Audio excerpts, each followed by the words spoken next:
Some theologians in writings on creation raise the question, why was God so severe with Adam and Eve? It was just one sin, whereas we sin many times. Why did God give Adam and Eve just one strike? And to us, he often gives hundreds of thousands, or who knows how many strikes. And yet we still have a chance to be saved. Bless the Lord, O my soul, blessed art thou, Lord. Thank you so much for tuning in to Everything Catholic again. And as always, I hope all of you regulars have learned so much from the videos I've put together for you here. And for those of you who are new here, I hope you will be learning a lot here as well. Now let's start with the first clip of Father Joseph Iannuzzi here, and it's going to be on Adam and Eve. So please listen to this. Why did Adam sin? Because he withdrew his gaze from the divine attraction, and as Eve presented him with the forbidden fruit for him to eat, he looked at it, and his sight drew pleasure from what he saw. His hearing enjoyed Eve's words, who told him that if he had eaten it, he would become like God, and in eating it, his mouth tasted it, which constituted the first act of his undoing. Instead, if Adam was displeased in looking at the fruit, repulsed and unmoved at the sound of Eve's words, and disgusted at the idea of eating it, he would have accomplished the first heroic act of his life, but he didn't, as he would have resisted and corrected Eve for having tempted him, and he would have retained the immortal crown of fidelity toward the one to whom he owed so much, and who possessed all the rights to his sonship. So you see, Adam failed to perform one heroic act, and that chance was reprimanding Eve charitably but firmly for having asked him to disobey God's injunction not to partake of the forbidden fruit. Some theologians in writings on creation raise the question, why was God so severe with Adam and Eve? It was just one sin, whereas we sin many times. Why did God give Adam and Eve just one strike? And to us, he often gives hundreds of thousands, or who knows how many strikes. And yet we still have a chance to be saved. And the answer to this question is simple. Before original sin, Adam and Eve had infused knowledge. We don't. After original sin, everyone is conceived in sin, and their intellects, their wills, their memories are impaired. And before and after, there's no comparison for. Before original sin, Adam's unimpaired intellect, will, and memory, as opposed to our impaired intellect, memory, and will, were light years away. Before original sin, Adam saw in mystical vision, just as Mary saw at the wedding feast of Cana, all of her children that had yet to be born. All human beings, Mary had this mystical vision. She, at the wedding feast of Cana, saw all of her children, all human couples. She was given this mystical vision, right? Adam and Eve were given the same mystical vision in Eden of all their acts and all the consequences of their acts. And yet, after this vision, they still sin. That's why their original sin can never be replicated. Because we, who are conceived in sin after original sin, with intellects impaired, memories impaired, wills impaired, cannot see the ends of our acts as Adam and Eve were able to. And this is also why the angels were only given one chance, one strike, because they too had this infused knowledge, which we don't have. And with this infused knowledge that the angels and Adam and Eve, before original sin, possessed, came a tremendous responsibility. With this knowledge, infused knowledge, came a tremendous responsibility. They knew exactly what they were doing. It's not like they were deceived and didn't know what was going on. They were deceived in the sense that Satan duped them, but they knew exactly what the consequences of their actions would be. There was no doubt in their mind. In the book of Genesis, before original sin, God tells Adam, he doesn't simply say you will die if you partake of the fruit. He says you will certainly die. There's an adjective there. So there's no doubt in his mind that he was going to die if he ate that fruit. He knew that was going to happen. So did Eve. And yet they did it, you see. And they should have died. But God pulled out a trump card, whatever you call it, where he came out with a daring daylight escape where Adam and Eve now did not have to die due to Christ's future incarnation. And in relation to sins and salvation, I'd like to follow that up with another clip of Father Iannuzzi here as he explains how God needs our help. We fail oftentimes to realize that God needs our help. Think of that. God has everything, right? He doesn't need anything. On the one hand, in heaven he doesn't. But in relation to mankind and its sinfulness on earth and the effects, the negative effects it is producing throughout creation which was made in and view of man, God cannot help creation without man. And in that sense, God suffers vicariously. And in that sense, he needs our help.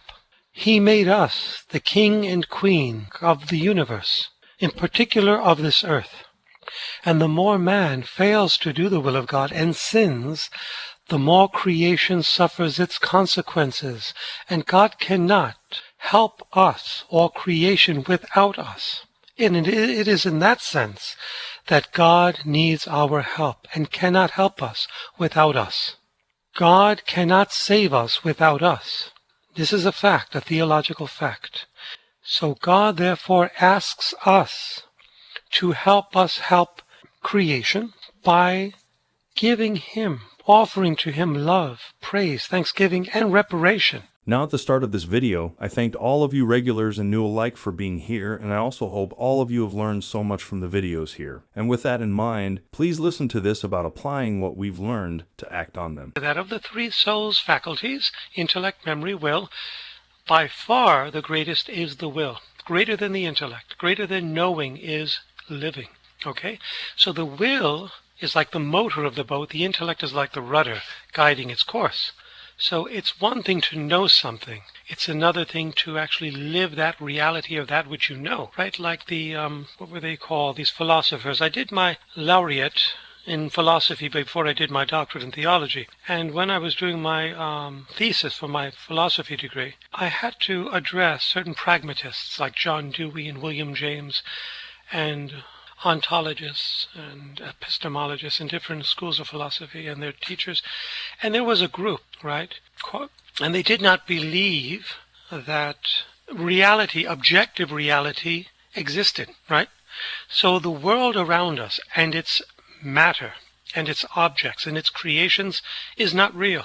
Yes, believe it or not, there is a school of philosophers that believe this, right? And they think that which we perceive around us, even that which is accessible to the sensorial realities, the smell, the sight, the touch, the hearing, the tasting, this is not real, they maintain. It's simply an illusion.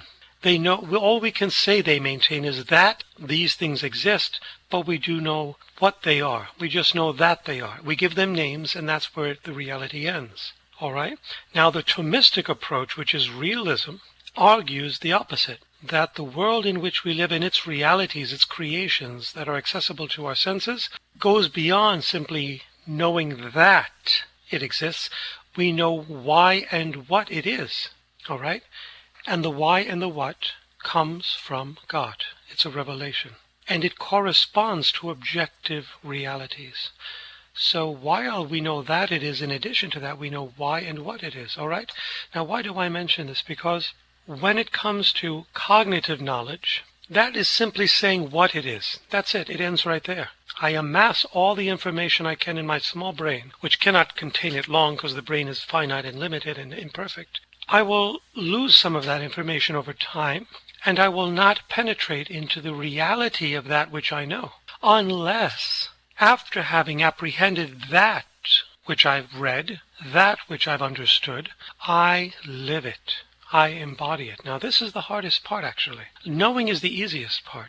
And one of the dangers for scholastics or for students of the academia is resting on one's knowledge. That's dangerous, because with knowledge comes responsibility for action. And the more knowledge we acquire and the less action we do, the more we're guilty before God. Whereas if we had little knowledge and some action, we're less guilty.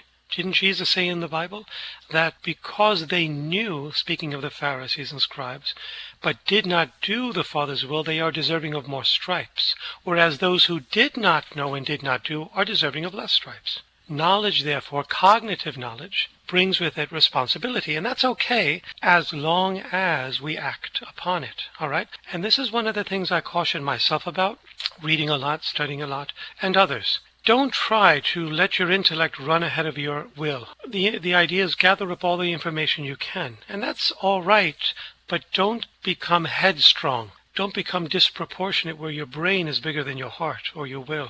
And then there's another clip here where Father Iannuzzi talks about Adam and Eve. How long were they in the garden? I love listening to things like this, and I hope you do too. Now, people sometimes ask, how long did Adam and Eve remain in Eden before they committed original sin? And I've heard different ideas, not supported by the church.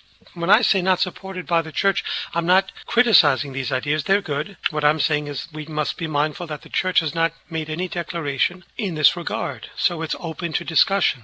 And while this theme is open to discussion, I've heard several good ideas. Some said, well, since Jesus lived 30 years on earth, in his hidden life, 9 months in the womb and 3 years of apostolic ministry, well, that comes out to about 34 years, right? Just shy of that. Well, maybe Jesus had to redo all of Adam and Eve's acts that they failed to do, and maybe Adam and Eve, therefore, were in the Garden of Eden for a period of time shy of 34 years. So Jesus had to fill up the last years that they failed to fulfill. That's interesting. But I was reading the writings of Anne Catherine Emmerich, now blessed Anne Catherine Emmerich, by the way, her writings have the imprimatur and the nihil obstat, which means nothing is contrary in them to church teaching. In there she states that Adam and Eve were in the Garden of Eden for, guess how long she states? 1 day before they committed original sin.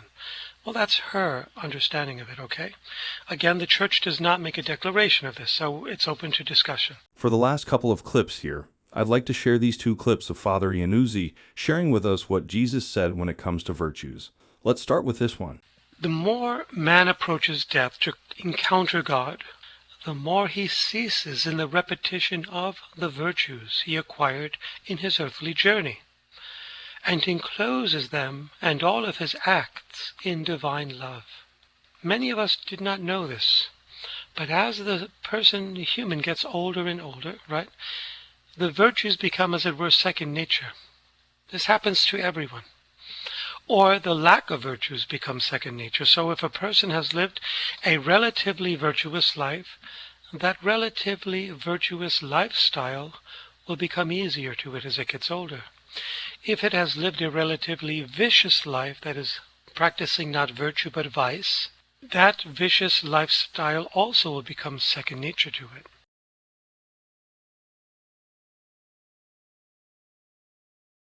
My daughter, the closer the soul comes to the end, the more it loses all the virtues it exercised along its pilgrim way in order to enclose everything in love, to find its rest from everything only to love. Do the blessed in heaven not lose everything only to love? Likewise the pilgrim soul, the more it advances, the less it feels the exercise of the various virtues, because love, investing them all, converts them into itself, and keeping them at rest within itself, like many noble princesses, excels in the soul by giving life to all the virtues. And although the soul does not feel the virtues, in love alone it finds them all, but more beautiful, more pure, more perfect, more embellished. Therefore have courage along your journey, for the more you advance, the sooner you will enjoy in advance here below the eternal beatitude of true and pure love. Well then, that will be all for the video this time. And as always, thank you so much for taking the time to be here with us. And hopefully all of you have learned so much from this video. And remember, if ever you have any feedback or suggestion, please let us know in the comments below. And from the bottom of my heart, thank you so much for your continuous support, contributions, and prayers. And until the next one, thanks again for watching and may God bless you.